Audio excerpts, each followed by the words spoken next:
Good evening, ladies and gentlemen, and welcome to the FB4 Daily. It is Tuesday. It is the 24th of September. This, of course, is brought to you by Paddy Power. Paddy Power is a bookies. It's an app. It's a website. If you like betting, go and try Paddy Power out. Always gamble responsibly. If you don't like gambling, it's not for you. That's absolutely fine as well. That's not the main point and not the main reason we are here. What are we going to do tonight? Well, VAR has annoyed me. It's annoyed me since John Matip was assaulted at the KLOPP end against Newcastle, and then no penalty was given, and I've been extremely upset ever since. So what did I do? I waffled on about it a little bit, decided I'd do a bit of research, kind of half-arsed done that. Then I decided I'd get the person that will annoy you most about it, and that's Phil Casey.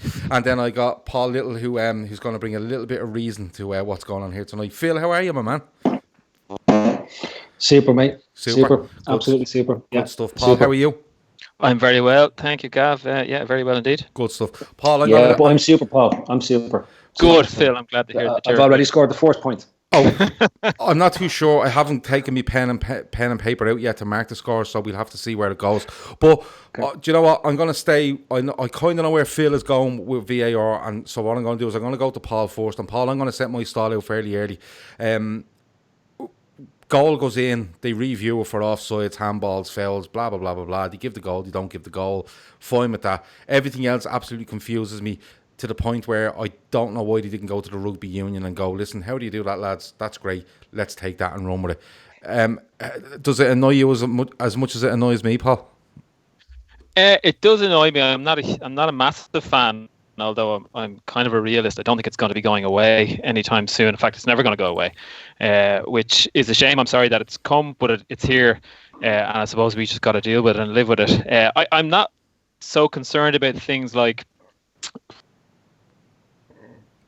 hitting a goal and then it's not a goal and everybody's upset because, to be honest, I've watched enough football in my life and been to enough football in my life to see that happen anyway in games and think a goal has been scored, seen players celebrate, and then seen it chalked off by a linesman or whatever as a flag that you didn't notice. So it just takes a little bit more time. Sometimes it takes a lot of time, but nevertheless, that doesn't really concern me. I think I have kind of broader issues with it or broader concerns with it that kind of more relate to things like, I suppose, a much broader issue. I know Phil, from seeing him on Twitter, is not a big fan of referees, as he was telling me the other day.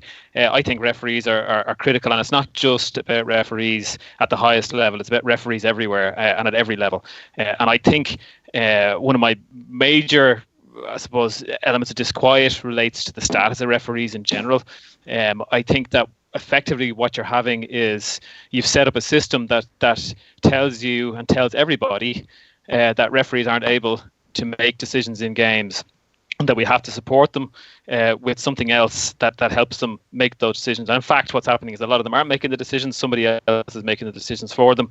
Again, I know Phil hates referees, wish they'd go away. And yet what we've got is actually 3 extra referees on top of the 4 officials at the match. So we've more referees. And that works fine to some extent with cut and dried situations, but as we know, there are a lot of situations in football that aren't cut and dried and they aren't clear, and so you end up with 3 or 4 people then looking at the same footage and trying to decide, which, you know, I don't think it's ideal, but it's not the major issue for me. I think the other side of it is that in saying that referees aren't up to it, then, you know, what's that impact on referees further down the chain? It's hard enough to be a referee. I know from playing for many years in kind of, I suppose, Sunday league style football, from now seeing schoolboys football and coaching kids on that side, that referees get a hard enough time as it is. But essentially, if at the very highest level of the game they're saying referees can't cope, you know, that's bad for referees much further down the line. And it's hard enough to get referees in the first place. And I don't think that VAR, they say that it's there to support the referees, but actually it's undermining referees. The second issue I have with it just comes, I suppose it was sparked by Chelsea's disallowed goal at the weekend. And I suppose it comes from this idea of the letter of the law and where the letter of the law meets VAR. And I think that goal It may have been within the laws of the game, or certainly the letter of the law ruled it out. But to my mind, not the spirit of the game, and not what offside should be about, etc. I don't think it's right. I don't think it's fair that somebody who's 3 yards offside and clearly offside gets the same punishment of a player whose foot is slightly offside and he's facing away from the play, effectively, or away from the opposition goal. I didn't see a major advantage to Chelsea in that situation. Liverpool players are in good positions, and I've seen it in other VAR incidents as well, that essentially somebody's drawing the line on the screen and saying, letter of the law says he's offside, that armpit's offside, that toe's offside, that ankle's offside. And they're not taking into account that there's no, to my mind, major advantage being gained in that situation. And so maybe that's more an argument against the laws of the games themselves. But I think that referees, and it seems we're actually talking about 3 extra referees looking at this, they could, I think, perhaps look at that area and see it more as an area where they might interpret, put it that way. Okay, I agree with a lot of that. Phil, one of the first comments that come in here is that Kevin Sullivan reckons it's almost criminal that he didn't follow the NFL model. I like the rugby union model. But for you, Phil, is there anything you've seen so far that you feel is wrong with it or has confused you with it? I don't think it'll confuse you, because I think you look into these in depth at times. So is there anything there that you look at? Because I'm just finding myself a little bit confused, and not so much by the decisions that are being made, although 1 or 2 have really annoyed me. It's the way they're being made, and I can't work out who's making them. That's being honest with you. See, I'm partially in Paul's mindset when it comes to it and why it doesn't work. But for me, it's not about the technology. It's about the application of the technology. It's not about whether something is right or wrong. It's about why the laws of the game don't fit a model where there's technology to remove doubt and remove subjectivity from the game. Too many of the rules of the game, or too many of the laws of the games, have been shaped around the fact that referees and linesmen can't keep up with the speed of the modern game. And the idea of the offside law, like if you go back to the 80s, the offside law was simple. If a player was a fraction ahead of the defender, the last defender, you're offside. But they changed it around purely because the linesmen couldn't keep up with the speed of the game as it is. And we have this piece now where we're talking about, is he gaining an advantage? Doesn't he gain an advantage? Is he active? Is he inactive? If you go back to the simple model of offside, which existed for the majority of the time that football has been around, then VAR is applying the correct principles. And what the problem we have is that we've gone down a route which was to enable us to get around the speed of the game. In reality, there should have been a review committee to look at the laws of the game and say, right, at the top level where VAR is going to be applied, we need to make these laws as black and white as possible. And I played in the lower levels of the game. I played in semi-pro and stuff like that. But to be quite frank, those levels are fucking irrelevant when it comes to 100 million deals, £1 billion television deals. It comes to thousands of fans decamping en masse from one city to go to another to see a tournament. And what I want to see, I don't care who the ref is. I don't care what the ref does. All I want to see is that the laws are applied consistently and accurately, time and time again. And VAR enables us to do it, but the application of VAR at this moment of time needs to be improved. I think what we miss out, and I think a lot of things that happens for the fans, and a lot of the question marks that's been raised, is we don't know what the decision process is. That's where I'm coming from. Yeah, we don't know what they're saying in the box. If I'm like in the NFL, you don't hear what the video referee guy is saying. They actually use Gene Stennaro to explain what they'll be looking for when they go to the video assistant referee to make a decision or make a call, and they do automatic play reviews on plays that hit. But you have to remember, it's essentially a set piece sport, so it naturally breaks for them to have a look back at the play to see what happens. The rugby one, for me, is the model that VAR should follow. The rugby one is open for everyone to hear. We can hear the discussion that's going on between the referee and the video assistant referee. We can hear when the video assistant referee says, "I'm not quite sure." So if in that instance the referee isn't overruled. But the other side is that we've also hobbled VAR. So VAR can only step in where it sees issues it can only identify a mistake that's been made by the referee. So Phil, let me ask you something, because you just said it steps in when you're seeing a mistake by the referee, right? So let me run. Now I know you don't agree on the penalty incident at Napoli, so I won't go near that for a minute, right? So the Joe Matip one at Anfield 2 weeks ago against Newcastle, right? The ball comes into the box. It's Lascelles is not looking at the ball. He's no interest in the ball. He puts his forearm across Matip's chest, and in the same movement, more or less headlocks him, drags him down, and Matip still manages to get ahead on the ball, but where he should be heading the ball at goal, he ends up clearing the ball nearly. The penalty isn't given, right? And it comes out, and next of all on BT, they have an ex-ref, I think it is. Is it Peter Walton, I think was his name. And they ask him, and he goes, oh, well, I'm not too sure. And they say, would you have given it? And he said, in front of the cop, and chuckles, right? He's trying to be entertaining, absolutely fine, right? But a bit of an idiot for doing that. What I'm saying is, what is the process in your head? Yeah, what's the process in your head there that's going on?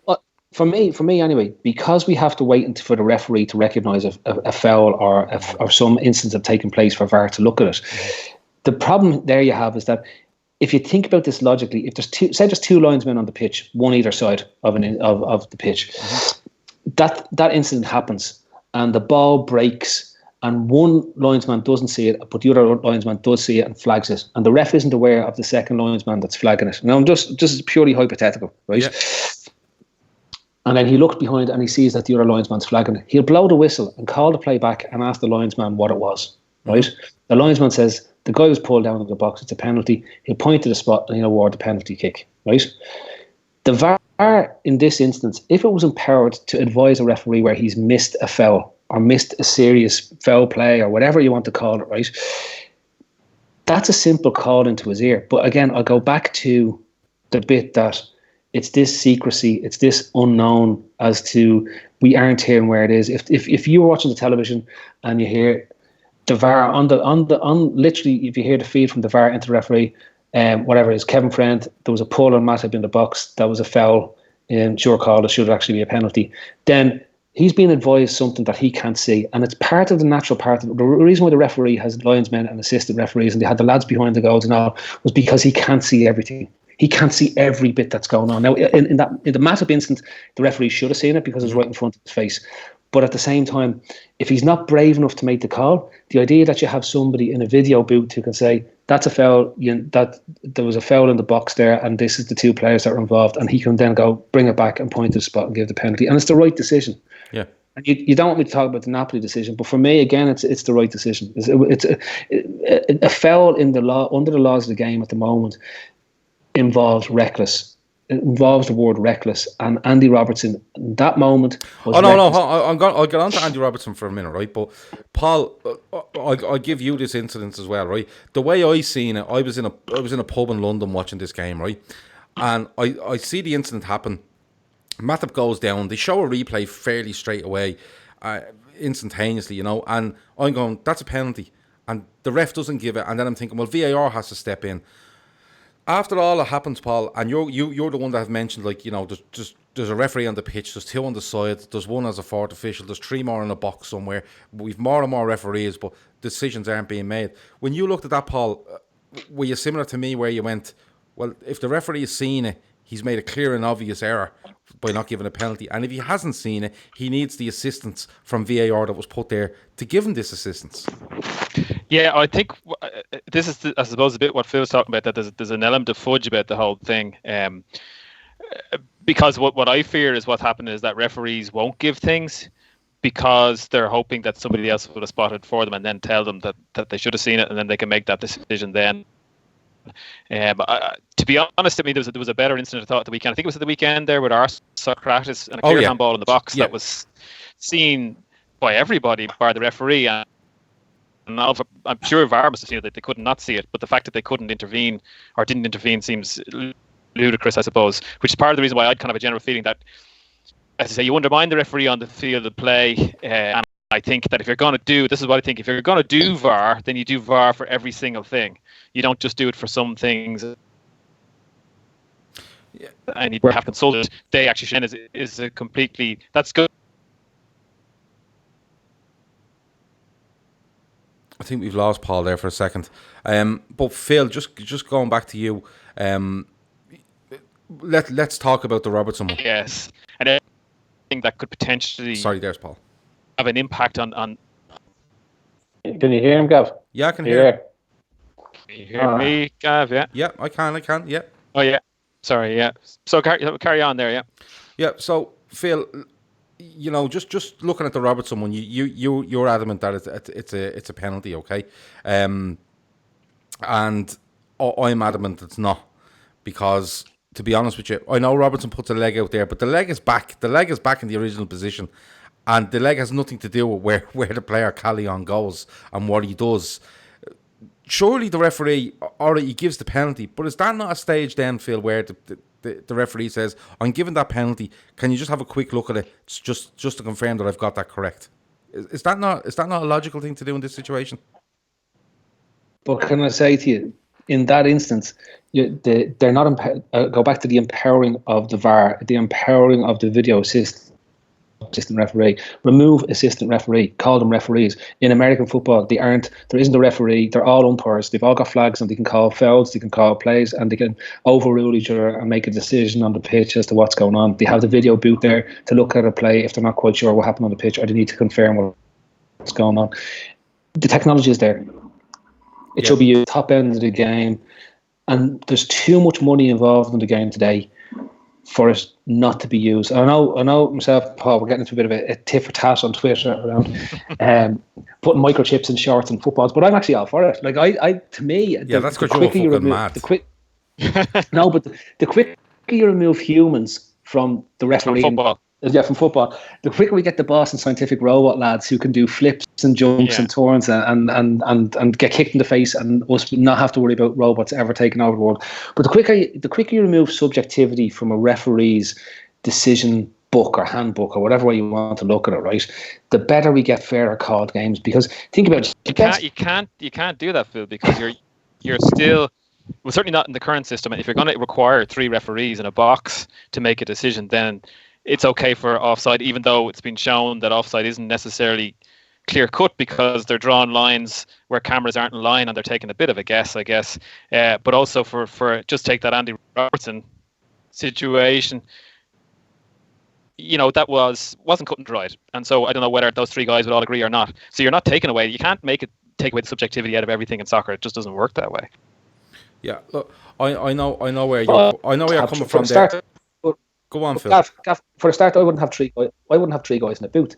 I agree with the rugby show. They have the video match official. There's one guy up there who reviews what's going on, but he doesn't have one angle. The guys in the Premiership have 3 camera angles to look at. They don't have the 24 Sky cameras that we see on the television. They don't have the super slow-mo replay that they're getting, which sounds ridiculous to me. Do you remember the goal that was given last year when Llorente handled the ball over the line for Tottenham against Manchester City, right? The VAR lads at the time wouldn't have had the angle that showed Llorente's hand to the ball, which pushes the ball towards the goal, which I thought was just ludicrous. And that's where I was just there going, you have to, if you're going to put something like this in place, right? If you're going to put this in place, you need to make sure that they have every single camera angle that's available. They can slow it down to whatever it is to make a call on the play. And if it's still inconclusive, then it's the ruling on the pitch. And that to me is the best way to apply this. And it's also the best way going forward. Now, like, if you think about it, I've actually figured out one simple way to get every single Englishman on my camp, right? It's unbeatable, it's unshakable, and nobody will even doubt this, right? If VAR was around in 1986, Diego Maradona's goal wouldn't have stood. Yeah, well, that'd be a shame, though. Yeah, I know, but like, to be honest with you, Phil, but not a shame because it knocks England out. It's be a shame because this is the other side of it, which of incidents are for your kind of, as I say, it's part of your history in the game and things that you remember. And if you remove all of those things, we've had it ourselves, and they're dreadful, but they're still, they make you stronger. They make you think. They make you realize that life isn't always the way you think it's going to be. There isn't always somebody there who's going to actually save you or make the right decision for you. And I think that we should be able to cope with that. And taken away, Maradona's handball was cheeky and it was ridiculous, and he got away with it. But it was still brilliant in its own way, and it's still just part of football history. As is, I mean, the English can complain, but they shouldn't complain given what happened in '66 as well. And so, if you had goal line technology, maybe that goal doesn't stand, but it creates the stories of the game. So, it Paul, hold on. It does. What about Gary on his handball? Say again? Yeah, exactly the same thing. But all that did was actually stop us. I think that if that hadn't been given and had been spotted, we might have got to extra time. We might have gone out anyway. At the same time, last week or 2 weeks ago, McGoldrick's goal, Scott Hogan's offside, and if that isn't allowed, we're not going to the European Championships. And so, I think it's a variable. You may feel that it's for you, it's an unjustifiable variable, but I think at times, if you strip it out of the game, I think that I wouldn't like to be deprived that opportunity of getting a Louis Garcia ghost goal, a McGoldrick header. but like lads, I know for sure it could have been, but I think that's part of the game. Jono says there, as a rugby and football fan, football needs to follow the rugby model. He's very surprised at it. Jimmy Maguire reckons that the ref should be mic'd up 100%, and also he's looking at the NFL stuff here. I don't know, like maybe a challenge flag, and like, you know, if something is really, really getting like to a manager where he go, I've one of these challenges in the game, I'm challenging that penalty decision, something along them lines. But again, I go back to who's making the decisions and when they're being made. Like, I don't see the problem where he gives that penalty and he gives a penalty and he says, just check it for me, just double check it for me. And if he doesn't double check it, someone in the box is checking anyway and can go to him and go, listen, you've given that, the attacker has initiated the contact. It shouldn't be a penalty. Drop the ball down and we give it back to Napoli, or you give it. Sorry? What if something happens? What if something happens early in the move, 70 yards away from goal, where there's a clear foul that the referee's missed? Does somebody at that stage say you've missed a foul 70 yards back and 20 passes back that set up this move? I mean, how far back will you go with these? Well, I don't know how far you go back, because if you look at the Chelsea goal the other day, right? He's offside. There's a couple of different plays. There's a couple of different things. And then it falls in the box and Azpilicueta puts it in the net. So for argument's sake, say he's not offside, the ball goes in the box, it pops up and they play 3 or 4 more phases. It brushes someone on the hand. They play another couple of passes. It goes in and goes in the goal. Yeah, did we go back that far? I'm not too sure. This is my whole point about it. I'm literally watching goals, and I'm looking going, is that a goal? Even if a guy strikes it from 30 yards out with nobody near him and nobody in an offside position, I'm still watching going, what's going to happen here? And 2, if he runs in and he goes down and the ref doesn't give a penalty, is the ref making that decision and that's done? Or is somebody in a box in the ref's ear? Or is the ref asking that person, just double check that for me? That's what I'm saying. This is where the confusion comes from. As Phil said, in the rugby, and I watch a little bit of rugby, but I'm always impressed by the video system. You know, a guy goes in for a try, the ref's not sure. He says, look, have a look at that. I think a forward pass might have happened, or I think this might have happened. I'm giving it, but I'm not sure. As Phil said, he looks at it from all different angles and comes back and goes, award the try or don't award the try. It's very, very simple, you know. And we're at the stage, Phil, where, you know, and Liverpool are guilty. Anfield and Old Trafford I think are the only two grounds in the Premier League that don't have screens in the ground. Do you know what I'm saying? So it's not even being put together properly across the Premier League, has it? Listen, I think, again, I'll go back to it. VAR is the right step for me. Right? I'm not saying it's not right. I'm saying it's just not. It's not right in the way it's being implemented. I know, but the idea that you should defer all the time to someone else who doesn't have the angle that you're looking at is just silly. And most of this has been a reaction to, if you remember when they first trialled VAR, was 2 years ago was the European Championships or the World Cup? The World Cup in Russia last year. Yeah. So, and there was lads breaking on attacks, and all of a sudden the referee was told it was a penalty and was pulling back, and there was uproar in the media. And to be fair, what happens is so much of these type of things do filter back to the associations, and they become scared and complacent to say, well, we're going to, in fact, the FA at the time said, we're going to implement a much better version of VAR than the one that you've seen in the World Cup, and it's going to take us a season to do it, right? When in fact, they've implemented a hobbled, lame duck version of VAR by not being able to make the decisions where there's clear decisions that need to be made that the referees missed. I completely agree on the referee shout. Unlike Paul, I believe that you can still get the romanticism but you get much better romanticism where it's factual, accurate football as opposed to football that's remembered because of gross mistakes that happened due to piss poor refereeing. I hate referees.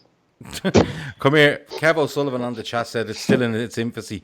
Infancy. It's gonna be a few years until you get it right. You see, I don't really go for that. I'm not convinced of that. I'm not convinced by it either, because if they start changing what they're doing now, they're going to admit from the start they've got it badly wrong. And if they've got it badly wrong at the start, why did they bring it in? Leave it for 2 years and trial it somewhere else. VAR is not the issue. I go back to it. It's the laws of the game. You can't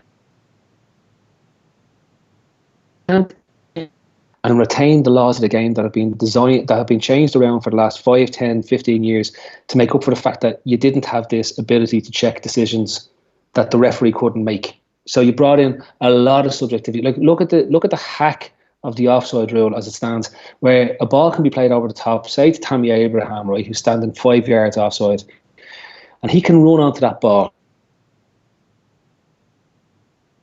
The linesman is told not to flag because they want to wait till he becomes active. You take the Kepa makes a brilliant save, and Trent is flagged offside in that game, right?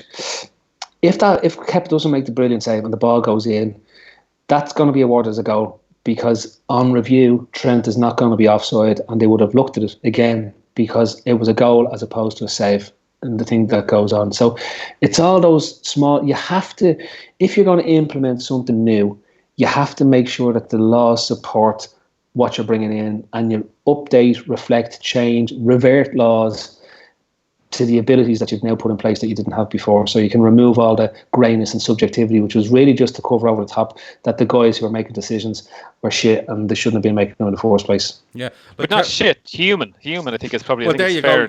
You're saying human, and somebody there, Kev again, says that's nonsense. It's the people that are messing this up, not the technology. No, the technology is there. It's how it's being implemented and how it's being used and what proportion of decisions it's being used in.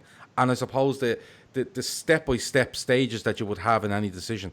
Is it all I'm asking is, if a penalty is given, is it the ref giving it? He is giving it. He's whistling. He's blowing his whistle and he's giving a penalty. Is he, for these checks, going, I'm 100% on that fine, I'm not 100%? Is it going to VAR? Is it being checked all the time? It just seems that from one incident to the next, it could be a ref and VAR. It could be ref not making a decision. VAR are there going, that's definitely a penalty, but they're not coming back and saying it to him. You know, that kind of way. It's just, for me, it's just mad. But look, we're going to finish up. We're nearly half an hour in. But Paul, I'll ask you this question, and I'll put the same one to Phil. So people have said here it's in its infancy. They're going to take a couple of years to get it right. Do you feel that at some stage we're going to have to come out and literally, they say that they've laid down exactly what's going on?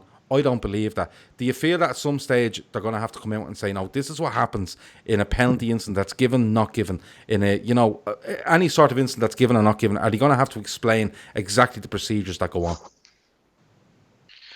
Well, I'd say that we'll have to do that, but I think the ultimately what's going to have to happen is that the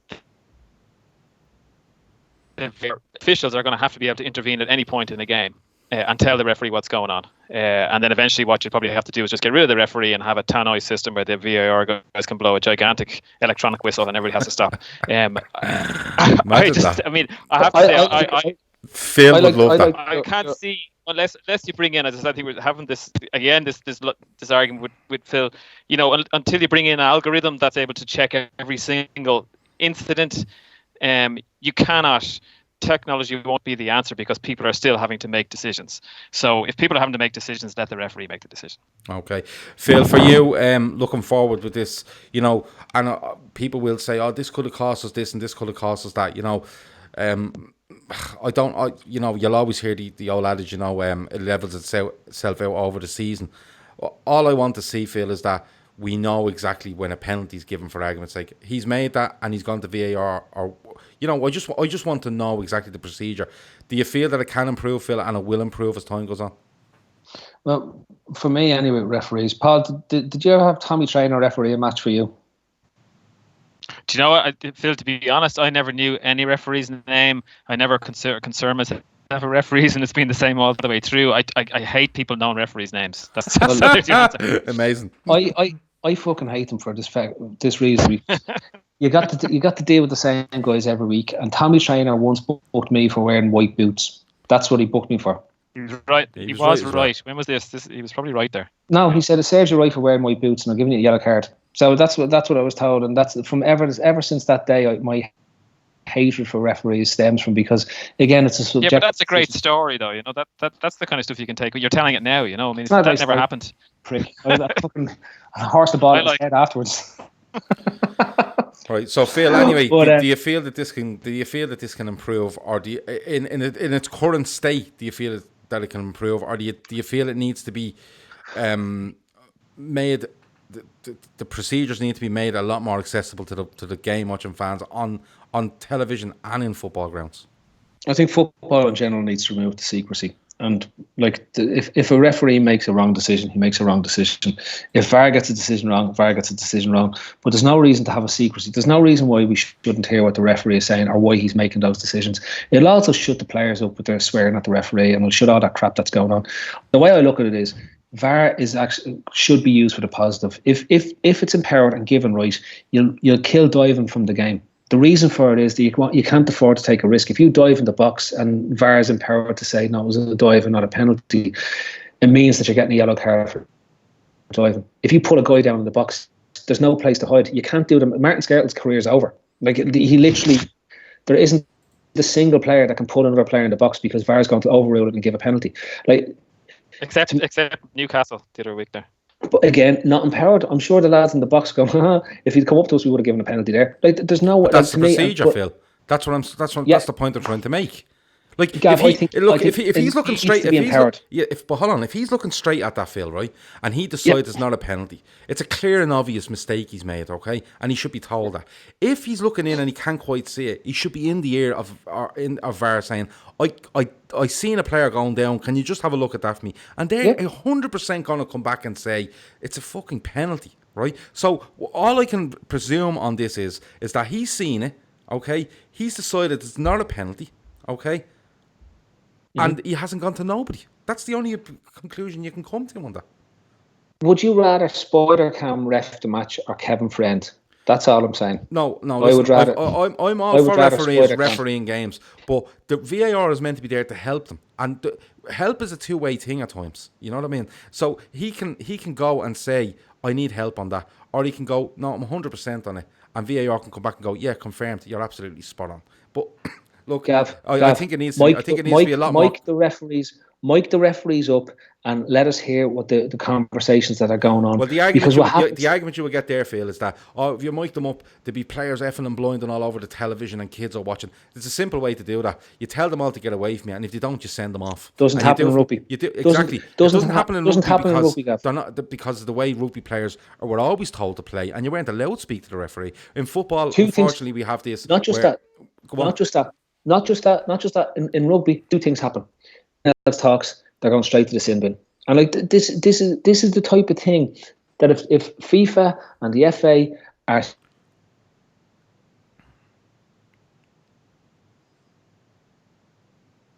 sorry, Phil's gone there. Down. No, there you are. The only two things that you can have: captain off one team talk to the referee, and the captain off the other team talk to the referee. It removes all the sideshow that you don't need. It gets down to the basics of one team against the other team, and which is the best team. Okay. Well, look, lads, it's been a very, very good chat. I was going to talk at MK Dons and short sponsors and kit deals and all, but look, we leave it for another night. Paul, it's been a pleasure. Thanks a million for joining us. Paul must be gone off the line. Phil, thanks a million for joining me. It's been a pleasure. Come here to me before I go. Did you see the squad for tomorrow night? Don't get me into trouble now. I won't get into trouble. Did you see the squad for tomorrow night? Yeah, it's amazing, isn't it? What's a Longstaff? Is that like a player or is that a thing? I don't know. And Herbie Kane is on there and all the lads. Harry Kane is playing for us. Well, I'm looking forward to this tomorrow night. I really am. Quarter. And for anybody that's watching now or listening to the download later, Chris Pajak from the Redmen TV will be with me tomorrow to have a look at the game that has been. Is that Pajak or Pajak? Pajak, I think. I'll Is ask it? him before I come on, and then I'll call him the opposite. How does that sound? Did you see the squad though? I've seen it, Phil. Did you? Yeah. Yeah, it's amazing. I love it. Who's Longstaff and Clarkson? I don't know, but all I know is that Degsy Lovren's rocking up there tomorrow night, and he's going to go on like he's amazing, and he won't be.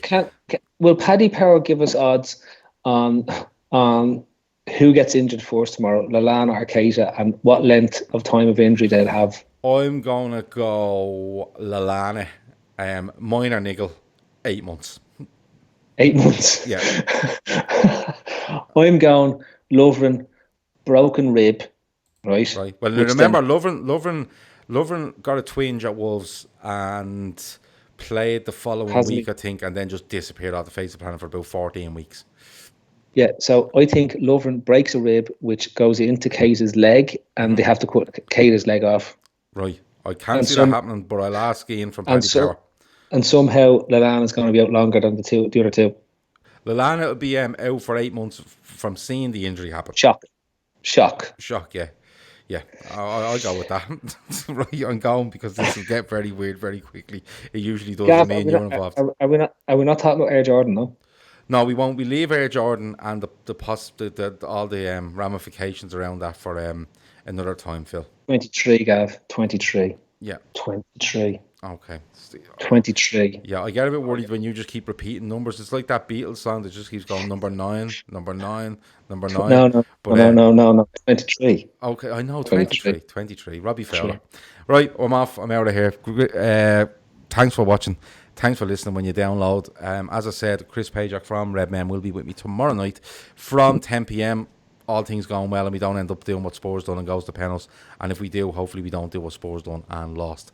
That's been the Fatback 4 Daily. It's been a good chat. Thanks to Phil. Thanks to Paul. Thanks for everyone watching. Over and out.